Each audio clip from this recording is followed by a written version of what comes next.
I want to make it abundantly clear that the people to blame for why pretty privilege is a thing it's the masses. It's us. It's all of us. It's the royal we. It's the masses. I need us to stop putting blame on individuals. It's a team effort, boo boo. It's a team effort. We need to stop putting the blame on other people and on individuals. We need to hold ourselves accountable for uplifting pretty people, for unconsciously treating pretty people better than we do non-pretty people, for giving people who are pretty more access to opportunities.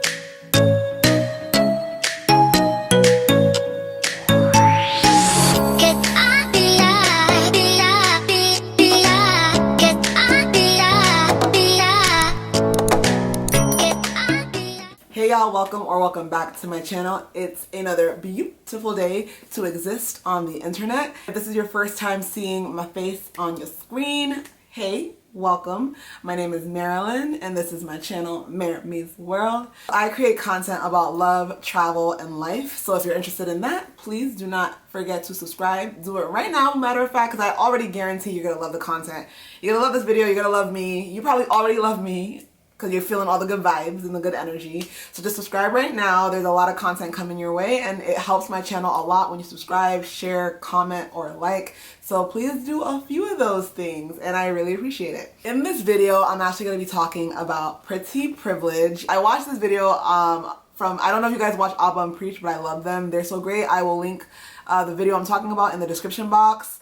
But Abba and Preach recently did a video of them like analyzing and reacting to a video that was posted by a woman who claimed that she had pretty privilege because of her looks and how hard it was and all of that. I believe her video was a satire video, and then Abba and Preach, they had a lot of critiques and a lot of things that they said in their commentary, so please go watch it. I love Abba and Preach, they're so dope. But one thing that stood out to me was their hierarchy that they gave of like privileges. They gave like a list of privileges. I'm gonna tell you the top 4 that Abba mentioned in the video, and I couldn't agree more with him, and that's why I'm sharing it.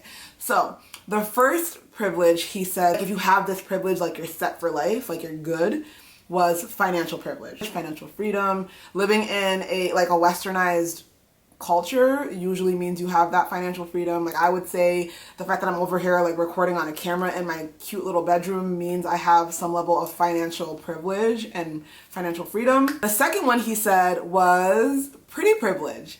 And pretty privilege is what I'll be talking about a lot in this video today, so get comfortable, get cozy. Number 3, and you could probably guess this, right? If you can guess this, say it.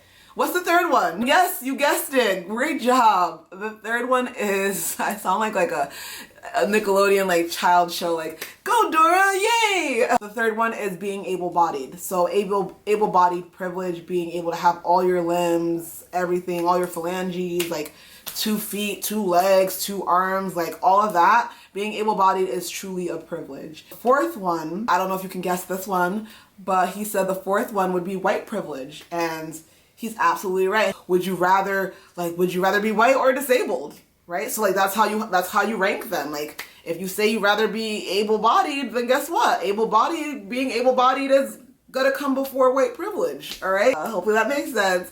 But I really do agree with the ranking, that order that was there in terms of privilege. And let's go ahead and zoom in on number 2, which is pretty privilege. I'm gonna go to my good friend, theurbandictionary.com, and I'll read you verbatim what it says for pretty privilege. And I'll also have it here. Pretty privilege, a person who has more opportunities and becomes more successful in life because of how attractive they are. So you have these advantages, you have these opportunities, you become more successful in life, not in just like one particular, not just like in a modeling career, not just in your job, not just in relationships, not just in but literally you are more successful in life. In this video, I'm going to talk about a few things. The first thing I'm going to talk about in this video is who is at fault for pretty privilege. Can't even talk. Who is at fault? The second thing I'm going to talk about in this video is this newfound interest in pretty privilege. Who is at fault for pretty privilege? Something that I've noticed in a lot of the pretty privilege videos, and I'm not going to really name drop or point fingers or like, I don't know if this is really a bad thing, it's just like a noticing I have. But when people talk about pretty privilege, I feel like they put a lot of the blame on the pretty person. And if you don't have pretty privilege, you put the blame on yourself in that case as well. Like, I'm not pretty, or I've never gotten like guys attention, or I'm not good at dating, and I'm not physically attractive so people don't like me, and and all these things, and if I was pretty, this and that, and the pretty people get this whereas I get this. Like, every time we always like center the pretty person and like their privileges, or us and our lack of privileges. That's always what the conversation is, and we share our experiences either being pretty, or we share our experiences being not so pretty, or what have you. And that's what the conversation seems to be on YouTube lately. Hey beautiful people, it's Editing Mirror here, and I'm just popping in because I'm realizing, like, in this clip, the point I'm trying to drive home is not arriving home. It's still taking a while to get there. My point is that as human beings who are pretty, they don't have control over their prettiness. Like, that's a genetic thing that they had no doing. They like had no control over it. On the flip side, with a person who's not pretty, they too had zero control in their genetic makeup. They had zero control as to whether their face was going to be symmetrical or their skin was going to be light. So it's outside of their zone of control. I don't understand why we tend to blame them or put blame on the pretty person rather than interrogating and going to the source, which is societal beauty standards and the media and us who consume beauty and us who treat people a certain way based on something so minuscule as the way they look. Like, we need to look inward and work on ourselves rather than discussing, so this person's pretty and they get this privilege and I'm not pretty and I don't get the privileges. Like, that's not moving us forward. Like, that's not working us through this. We gotta do better. It's either I haven't seen the content or the content doesn't exist. And if it does exist, in the comments, please share a good pretty privileged video that you recommend I watch. Because I just have seen a lot of great ones, but there's something missing. Who's to blame, right? And I think that when you think about, when we look at privileges, we should consider the gatekeepers of those privileges, the people who uphold the privilege itself. It wouldn't be a privilege if access to that privilege didn't matter to people. You know what I mean? Like, it wouldn't be a privilege if access to that privilege didn't matter to people. And honestly, access to money matters to people. Like, do you got money? Because if you don't, like, you're not that important to some people. Access to your beauty. Like, if you're not that cute, if you're not that good to look at, like, I don't know if I want to, like, bring you around. I don't know if you're going to be good for my reputation. I want to make it abundantly clear that the people to blame for why pretty privilege is a thing it's the masses. It's us. It's all of us. It's the royal we. It's the masses. It's people who keep like double tapping on pictures of conventionally pretty folk. It's the model agency that continues to weed out women who are curvier or shorter and like seek out taller, slender, whiter women. It's the fault of the guy who, instead of really getting to know you for who you are, takes you at face value because all of his life he's been told that that's what boys do. That's what boys do. Boys take girls at face value. It's all about the booty. It's all about the face. I need us to stop putting blame on individuals. It's a team effort, boo-boo.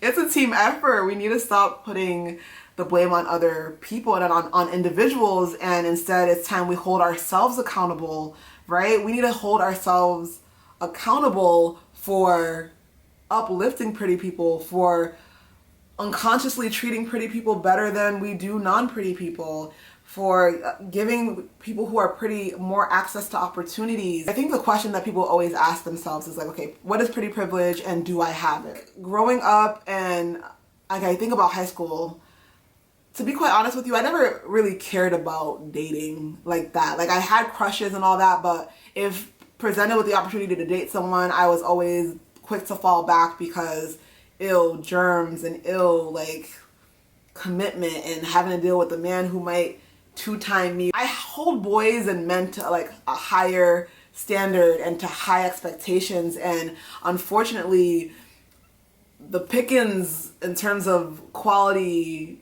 men or quality boys who I was interested in was slim pickings. Like, I just wasn't trying to get played. I wasn't trying to open myself up to anything. So I really wasn't looking for the male gaze, but I got it. And in high school, I believe that I wasn't the prettiest person, but I remember coming into a school as a new student and I can still remember the way people responded to me. And I had my hair relaxed, my skin was really clear, I had just gotten my eyebrows done. In high school I didn't wear makeup. I didn't start actually wearing makeup until I was in college, but that doesn't matter.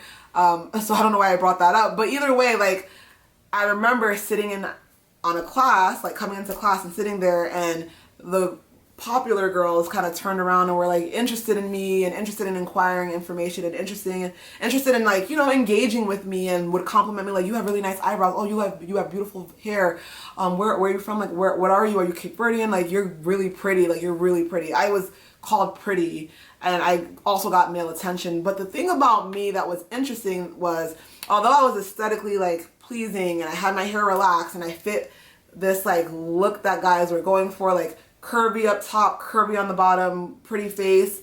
Although I had all those things, like, what kept boys away from me essentially was the fact that I was kind of a nerd. I was watching anime. I was a little weird, and I know people like thought I was weird. I appreciated being weird and kind of quirky. You know, I was an awkward black girl before Issa Rae coined the term. I did also know that if I wanted to become a certain persona that, like, fit the cool crowd, I could. And I knew I could, like, kind of blend in to the popular crowd when I felt like it. I could hang out with who I wanted to, and I was very fluid because I had that good looking privilege. Something that's missing in my explanation about my experience with pretty privilege back in high school is the fact that, like, as a new kid, it can be really scary coming into a new school. Like, and I went to schools in the hood, which doesn't say much about them, but, like, it could be intimidating. So the fact that I was greeted with such kindness, for doing I did the bare minimum, absolutely nothing. I didn't do anything. I'm an introvert. I didn't talk to anyone, but they approached me, and I don't think they would have approached me if I wasn't attractive to them, or if I didn't have a sense of pretty privilege. And it's unfortunate that that's the kind of world we live in, and I want it to be a better world. I really do. So that's all I'm trying to say.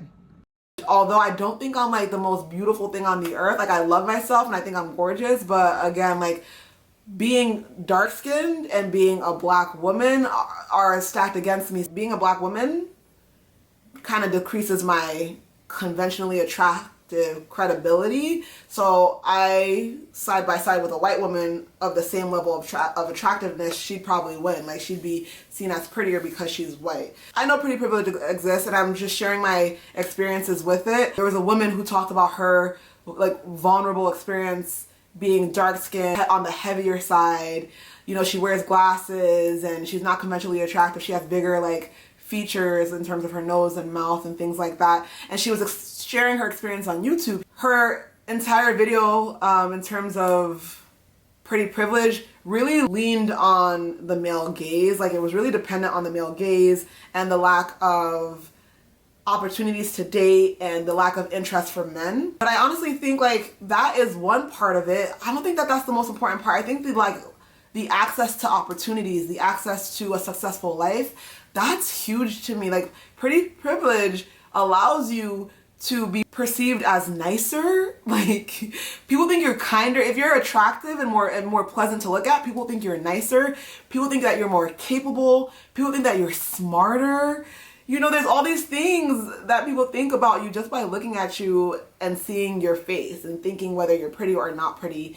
And oftentimes the conversation on YouTube about pretty privilege is either over intellectualized or too male gazy. And I would love to hear about how pretty privilege affects friendships. I do have a video on my channel here where I kind of briefly touched on it.